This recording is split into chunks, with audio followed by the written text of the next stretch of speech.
Welcome to Papa's Workshop. In today's video, I want to take a paint tank from the VEVOR company and be able to convert it from a paint tank over into a pressure pot. Now, paint tanks are very useful, and this one comes completely assembled with everything you need. You have the hose, you have the spray gun, of course you have the paint tank, and it is really, you connect a couple of hoses and you're pretty much ready to start painting. Well, I don't want to do that. I want to be able to take this tank and be able to convert it over into a pressure pot. And it's actually quite easy to be able to do this with just a very few fittings that you need to be able to add to this system. Now, should you do a lot of painting in your shop, then this could be a good setup to have. This does come with the paint sprayer itself along with the air hose. Now, this is not a long hose, but if you're doing smaller projects in your shop, you have a paint tent in your shop, for an example, where you're doing different projects, this would work out well. This type of spray gun is going to work for most any project that you have. And all you have is your air line and your paint feed, and of course you can adjust the flow right there. And you have the other controls right here to be able to adjust the flow of the air and the paint. Now, this video is not going to be about this spray unit, but should you need to be able to have the whole entire paint pot to be able to use in your shop, this would be a good choice, I believe, to be able to do all of those different types of projects. Now, in your shop, I know there's a lot of you that would have a paint tank set up and an area just dedicated to be able to spray paint, and that would be fantastic. This gun and the paint tank would meet all of the needs. Now, granted, the hose is not that long, but in a shop situation, you don't need to have a long hose. And quite frankly, if you're going to be doing a big job outdoors, you're probably not going to want to have a spray gun like this. You'll probably switch over and use an airless spray rig. And that's a completely different type of a process than what this is. But paint tanks are very, very useful, and it's an excellent way to be able to put a lot of paint into your tank and then be able to get a lot of productivity, because you don't have to stop and switch out that paint all the time. This is a 2.5 gallon tank, and that's going to provide quite a bit of paint to be able to take care of all your projects. But enough about paint tanks. We're not doing that. We're tossing out this and saving this for a future project along with the hose itself. Don't need it. I want to be able to convert this tank over into a pressure pot. The first step in this process is to remove this tube. Now, this tube is actually designed to fit all the way down to the very bottom of the tank. That way, when you have the pressure in this, that paint is going to be forced up that tube and into the gun.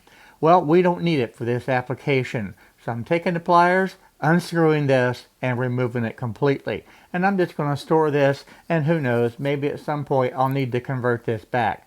But this tube is no longer needed. I was hoping to be able to take this plug and just screw it in, because I really don't need this hole at all. But unfortunately, the threads on this are a much coarser thread than what you find on this rod. So that is not going to be an option. When I flip this lid back over, I have this elbow. And in looking at this, the first thought would be just to put a cap on the end of it. But in looking at it closer, those threads seem to be a coarser thread. I think I can just unscrew this elbow and put that plug directly in. I decided to replace this elbow completely, and I believe that the threads are the same. We're going to find out in just a moment. On a visual inspection, it appears that these are a coarser set of threads, and that this is going to fit in there without any problem. Keep your fingers crossed. I really hope that this is going to work. That would simplify this whole process, and it would keep a low profile just by having a plug rather than this great big old elbow that's in there currently. And by test fitting this, and yes, that is the same thread, so that's actually good. Now that I've verified that the thread's the same, I can take this out and put some Teflon tape on it. That'll give me an airtight seal.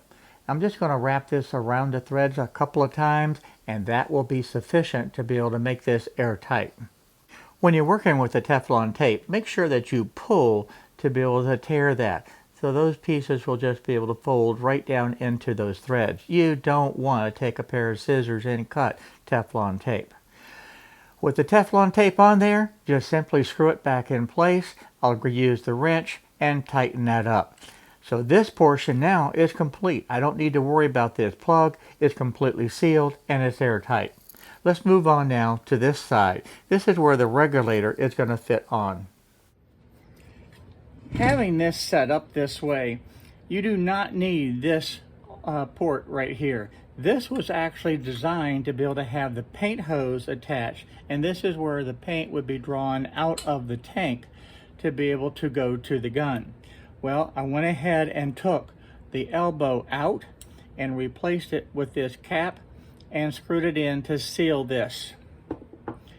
The air line that would be running to your paint gun would be connected right here. And again, I don't need that. What I need is to have an adapter on here to be able to connect an air hose. And this works perfect. Now this adapter, I did need to be able to purchase along with the connector. This is a quick connector for the air hose itself, and that would screw on there. Now on the other side, I need to be able to have a shut-off valve right here also. And this I'm going to need to be able to purchase.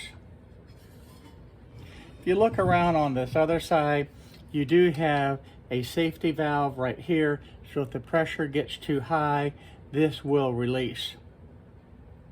It is important to note, on this particular tank, it has a warning here. Let's see if I can get that into the camera, where this is not to exceed 80 psi. And I certainly don't recommend even going that high.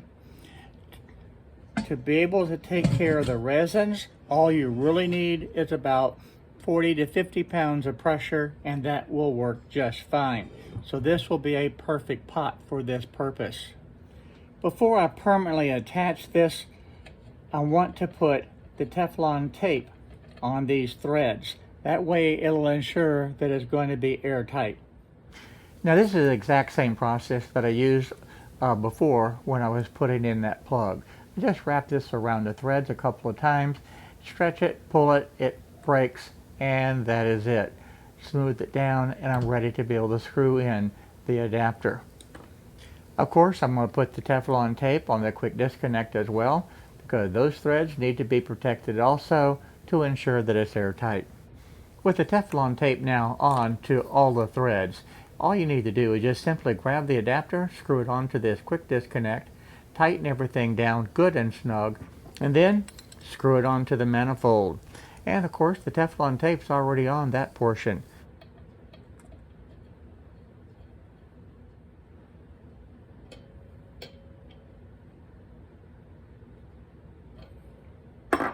And that will complete this assembly.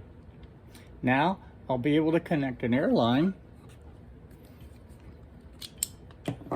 Now I don't have any pressure on it right now, but I'll be able to connect the air line just like this, and then slowly open this valve and put in the required pressure into this tank. Then I'll be able to close this off and release this. I won't need to have the compressor on a continuous basis. This tank will hold the pressure. So this portion is all done now. What I need to work on is this part. I need to put another valve just like this over on this side, and that will be the release valve to be able to release the pressure out of this. To be able to complete the build of this pressure pot, I needed to pick up one more of the ball valves. At the big box store, this is the one that I had found. This is a full port ball valve. It's a 1/4 inch, and this worked perfect for the application that I needed. Now I had to buy this shutoff valve, and this will be able to go right in here. I've got to be able to turn this just like this, and then this will be able to screw right into this.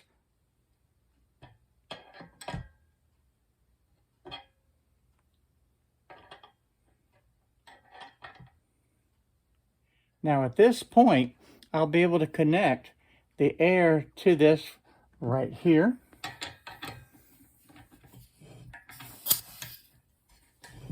And then I'll be able to open this valve and fill the tank. Now I went ahead, I've got all of these closed down tight. Let's give it a try.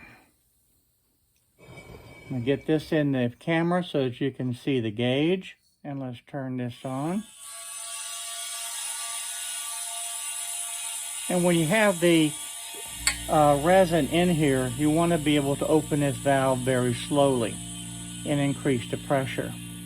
Now I have this regulator set at 50 pounds per inch, but on this one I can pull it out and I can make the necessary adjustment and then push it back in. So this at 50 pounds per inch is going to work out really, really good. The good thing about this, I can turn this valve to the closed position and release that, and now it will hold the pressure. When I'm ready to release the pressure, just release this valve slowly.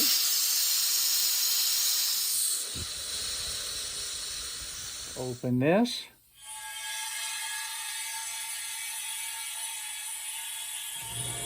And you can see the pressure increasing. Now that I have the 50 pounds of pressure, I'll close off this valve and then I can release this.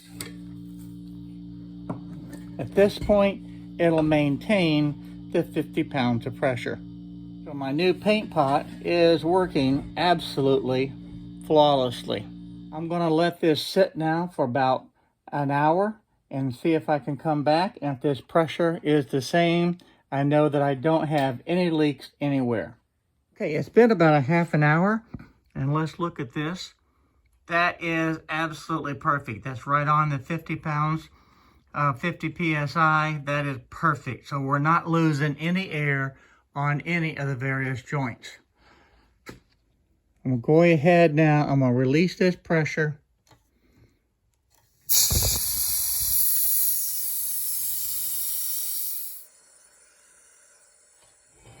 Get this pressure down to 0. And I want to show you one more thing. When I open up this tank,